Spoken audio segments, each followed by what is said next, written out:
জান্নাতে নিয়ে যায় আমরা দিব যে আল্লাহ এতটুকু আমল আমার দুনিয়ার জমিনে টিকছে, এটা মিজানের পাল্লায় দিলাম, এটা দিয়ে তুমি আমাকে জান্নাতে পার করে দাও। এমন কোন আমল আমার আপনার জানা আছে যে আমল দ্বারা জান্নাতে যাওয়া যাবে? যাবে? বলতে পারবেন কেউ? কেউ বলতে পারি না। সম্মানিত প্রিয় হাজির, দেখেন শেখ সাদি রহমাতুল্লাহ আলাই, উনি একজন মদিনার অনেক বড় কবি ছিলেন। কি ছিলেন? মদিনার কি ছিলেন? কবি।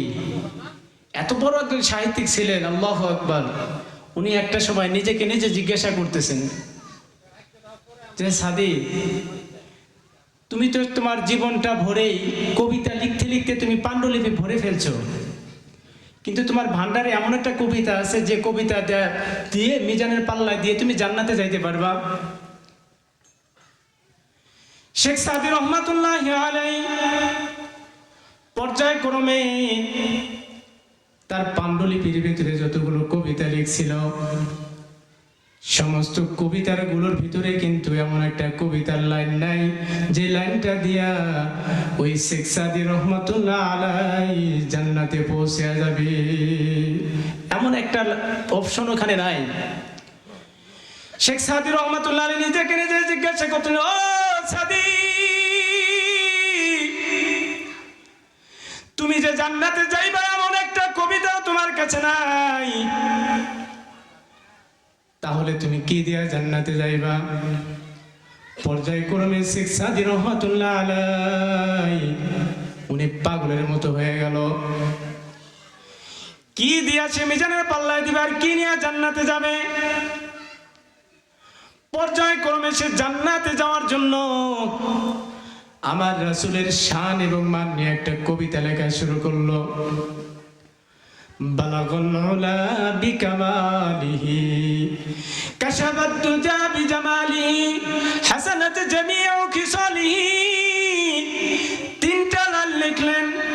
লেখার পরে পরের পঙ্ক্তি আর শেখ সাদি রহমাতুল্লাহ আলাইহি লিখতে পারে না। সে পর্যায়ক্রমে চিন্তিত হয়ে গেল, কি ব্যাপার, আমার জীবনে আমি এতগুলো কবিতা লিখলাম, কিন্তু আজকে আমি রাসূলের শানে একটা কবিতা লিখলাম যা দ্বারা আমি জান্নাতে যাব, কিন্তু তিনটা পঙ্ক্তি লেখার পরে আর চতুর্থ পঙ্ক্তি মিলাইতে পারে না। পর্যায়ক্রমে শেখ সাদি রহমাতুল্লাহ আলাইহি খানা পিনা বন্ধ করে দিল। গাছের গোড়ায় গিয়ে সে একটু হেলানে দিয়ে ঘুমাচ্ছিল। এমন তো অবস্থা সরদার দু আলম নবী মুহাম্মদ রাসূলুল্লাহ সাল্লাল্লাহু আলাইহি ওয়াসাল্লাম শেখ সাদি রহমাতুল্লাহ আলাইহির সামনে এসে হাজির হয়ে গেছে। আল্লাহু আকবার বলে জোরে বলেন আল্লাহু আকবার। আল্লাহু আকবার। আল্লাহ রাসূল মদিনাওয়ালা নবী এসে বলেন, ও সাদি, তুমি কেন এত চিন্তিত? তোমার কি হয়েছে বলো সাদি, বলো। শেখ সাদি রহমাতুল্লাহ আলাইহি সালাম করে চোখের পানি ছেড়ে দিয়ে বলতেছে, ইয়া রাসূলুল্লাহ, আমি তো আমার জীবনটা ভরে কবিতা লিখলাম, কিন্তু একটা পঙ্ক্তি, একটা কবিতার ওয়ার্ড আমার কবিতার বইয়ের ভিতরে নেই যা দিয়ে আমি জান্নাতে যাব। ইয়া রাসূলুল্লাহ, কেবলমাত্র আপনার শান নিয়ে একটা কবিতা লিখলাম। আল্লাহ রাসূল বলতেছেন, ও সাদি, সাদি বলো বলো বলো, তুমি কি লিখেছো বলো। শেখ সাদি রহমাতুল্লাহ আলাইহি বলতেছেন, বালাগাল উলা বিকামালিহি কাশাফাত দুজা বিজামালিহি হাসানাত জামিউ খিসালিহি। আল্লাহ রাসূল সঙ্গে সঙ্গে বলে দিল, সাদি, তুমি পরের পঙ্ক্তি লেখা দাও, সাল্লু আলাইহি ওয়া আলিহি। আল্লাহু আকবার। পরের পঙ্ক্তি লেখা দাও, সাল্লু আলাইহি ওয়া আলিহি। তার কি ওলি হওয়ার আরো বাকি আছে নি? হ্যাঁ, ওলি হওয়ার বাকি আছে।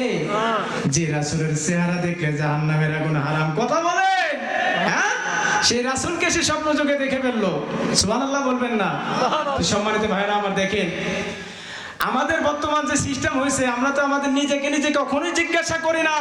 আমি নিজেকে বড় পণ্ডিত মনে করি, কথা বলেন, হ্যাঁ, নিজেকে নিজে অনেক বড় কবিতা মনে করি, নিজেকে নিজে অনেক বড় মুহাদ্দিস মনে করি। আমি মনে করতেছি আমি কি হইলাম রে, হ্যাঁ, আমি কত বড় মাওলানা, মুফতি, মুহাদ্দিস, সাইকুল হাদিস। আমি বাবা টাইটেলের কোনো অভাব নাই, কথা বলেন। আমাকে আমাকে দেখলে মানুষ সালাম দিবে, কি কন? হ্যাঁ, আমি বড় মাওলানা, আমি রাস্তাঘাটে যাচ্ছি, আমাকে সালাম দিবে, আমি আর সালাম দেওয়ার দরকার নাই, কথা বলেন? হ্যাঁ, কিন্তু শেখ সাদী রহমতুল্লাহ আলাইহি এত বড় একজন কবি ছিল, সে একটা সময় বলতেছে আমি সারা জীবন বুঝিয়া ভাবিলাম হ্যাঁ কিছুই বুঝিতে পারিলাম না। আল্লাহু আকবার বলেন। আমার দেশের এই অবস্থা কেন? কেন আজকে আমাদের দেশে এই অবস্থা? লেখা হয়েছে শিক্ষাই জাতির মেরুদণ্ড। কি বলতেছে? শিক্ষাই জাতির মেরুদণ্ড। ভাষাটা ঠিক আছে, কিন্তু সম্মানিত প্রিয় ভাইয়ের আমার, দিন যতই যাচ্ছে একটু চিন্তা করে দেখেন, যত পর্যায়ক্রমে দিন চলে যাচ্ছে আমি দেখতেছি মানুষগুলো ততই অশিক্ষিতর কাতারে চলে যাচ্ছে, কথা বলেন? যাচ্ছে কিনা? হ্যাঁ, বলতেছে আমার দেশ ঠিক আছে। হ্যাঁ, চিন্তা করেন একটু, আজ থেকে কত বছর আগে গান গাইছিল, পরে না চোখের পলক কি তোমার রূপের ঝলক, দোহাই লাগে মুক্তি তোমার একটু আসলে ঢাকো। গান মনে আছে নাকি আপনাদের? আছে না? এই গানটা এখনকার সময় না, আরো পূর্বের কথা, কথা বলেন? কিন্তু যেই পাগলায় গানটা গাচ্ছিল, গানটা কিছুটা কোরআন হাদিসের সাথে মিল আছে, কথা শুনে যান। আল্লাহ তাআলা সূরা আন-নূর আয়াত নম্বর 35-36 এর তাফসীর দেখেন। আল্লাহ বলতেছে, নারীগণ, মুমিনা নারীগণ, তোমাদের মুখ এবং বক্ষ দেশগুলোকে ঢেকে রাখো। কি রাখো? আর সেই পর্যায়ক্রমে সেই দিন এখনো তেমনই রয়েছে। এখন পর্যায়ক্রমে যত দিন যাচ্ছে, যত শিক্ষার হার বাড়তেছে, যত আলেম ওলামারা হচ্ছে, এখন দিন দিন গানের কলিগুলো এখন অনেক নিচে নেমে যাচ্ছে, কথা বলেন? যাচ্ছে কিনা? গানের কি সুন্দরে ভাই, লারে লারে লারে লারে লারে লারে লা, বন্ধুরে তোর মুখের হাসি লাগে রে ভালা, কথা বলেন? আছে না নাই? ইনকা গান চলছে না ভাই, কথা বলেন? আস্তে আস্তে গানের ভাষাগুলো কি হচ্ছে, যতই দিন যাচ্ছে ততই আমাদের ভাষাগুলোকে তারা কি করতেছে, ডুপ্লিকেট করে করে, যতই দিন যাচ্ছে ততই কোরআন হাদিস থেকে মানুষ বিরোধিতাই করতেছে, কথা বলেন? ঠিক কিনা? হচ্ছে কিনা বলেন? হচ্ছে। খারাপ লাগতেছে আপনাদের? মুনাজাত করে দিব? হ্যাঁ, আলোচনা চলবে ইনশাআল্লাহ। তো ভাইরা আমার দেখেন, দিন যতই যাবে ততই এই সমস্যাগুলো হচ্ছে কেন? এর কারণ কি? সম্মানিত প্রিয় ভাইরা আমার, পবিত্র কোরআনুল কারীম আমার সামনে আছে। এর কারণ, প্রথম যোগ্য এই কারণটা হচ্ছে একটাই, আমরা কোরআন পড়ি। কোরআন কি করি? কোরআন পড়ি, কিন্তু এই কোরআন অনুযায়ী আমরা আমল করি না, কথা বলেন? ঠিক কিনা? হ্যাঁ, কোরআন পড়ি, কোরআন জানি সবাই, অনেক বড় বড় পণ্ডিত আছে, কিন্তু কোরআন দিয়ে আমল করি না। কি করি না? কোরআন দ্বারা আমল করি না। সম্মানিত ভাইরা আমার দেখেন, প্রায় এই বাংলার জমিনে প্রায় 50 বছর যাবত থেকে কোরআনের তাফসীর চলতেছে কিনা একটু চিন্তা করে দেখেন। প্রায় 50 বছর থেকে এই কোরআনের তাফসীর মাহফিল চলতেছে। আপনারা বলতে পারবেন এত ওয়াজ, এত নসিহত, কোথাও আপনারা বলতে পারবেন সুদের সংখ্যা বাড়তেছে না কমতেছে? কথা বলেন, কমতেছে না বাড়তেছে? যতই 50 বছর থেকে কোরআনের তাফসীর হাদিস চলতেছে, অথচ দেখেন সুদ বাড়তেছে না কমতেছে? বলেন ভাই, বলেন, আওয়াজ দিয়ে বলবেন, আওয়াজ না দিলে কথা হবে না। বাড়তেছে না কমতেছে? বাড়তেছে। 50 বছর যাবত থেকে কোরআন হাদিসের আলোচনা চলতেছে। আচ্ছা, আপনারা একটু চিন্তা করে দেখেন তো, আমাদের এই স্টার জলসা, স্টার মুভি, বাংলা সিনেমাগুলো বাড়তেছে না কমতেছে? কথা বলেন। আগে ছিল বিটিভি, তারপরে ছিল 21 চ্যানেল। তখনকার সিনেমাগুলো, মুভিগুলো যারা করছে একটু পর্দা ছিল। এখন পর্যায়ক্রমে আস্তে আস্তে স্টার জলসা, স্টার মুভি লাগাইতে লাগাইতে এমন কিছু চ্যানেল ঢুকাইয়া দিছে, জনগণ এমনিতেই সোজা, কথা বলেন? হ্যাঁ, হইতেছে না? তাহলে কোরআন হাদিসের আলোচনা কিন্তু চলতেই আছে। চলতেছে কিনা? না বন্ধ আছে? বলেন, বন্ধ আছে? অথচ 50 বছর যাবত তাফসীর চলতেছে। আচ্ছা বলেন তো, নামাজের সংখ্যা বাড়তেছে না কমতেছে? হ্যাঁ, চিন্তা করছে কেন? কি কারণ? একটাই কারণ, এই কোরআন আমরা পড়ছি, কিন্তু এই কোরআন আমাদের বুকে নাই। কোথায় নাই? বুকেও নাই, জবানে নাই, আমলও নাই, কোথাও নাই। এই না থাকার একটি কারণের জন্য আজকে আমাদের দেশের পরিণতি এরকম, কথা বলেন? ঠিক কিনা?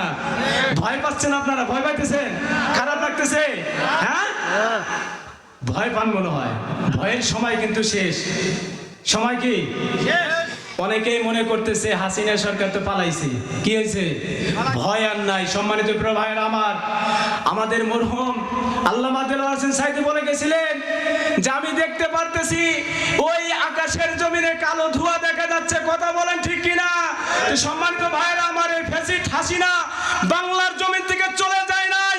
আমি এখন আপনাদের বলতেছি ওই বাংলার জমিনে আছে। এখন বলবেন হুজুর কিভাবে? সম্মানিত প্রিয় ভাইয়েরা আমার, একটু চিন্তা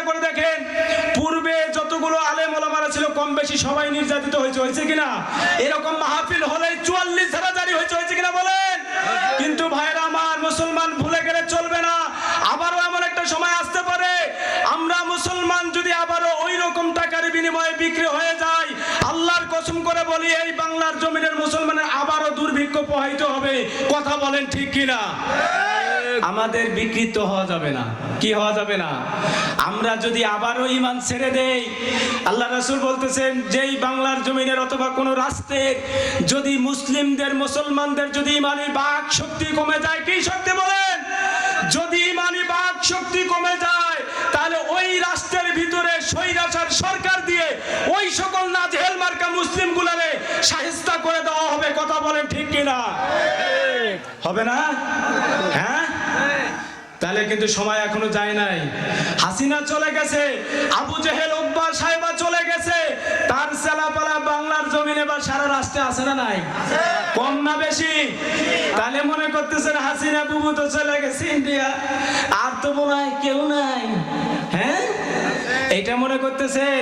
এইটা যদি মনে করে আপনারা আবার বুক ফুলে চলেন, আল্লাহর কসম আবারও বাংলার জমিনের মুসলিম আবারও নির্যাতিত হবে। কথা বলেন।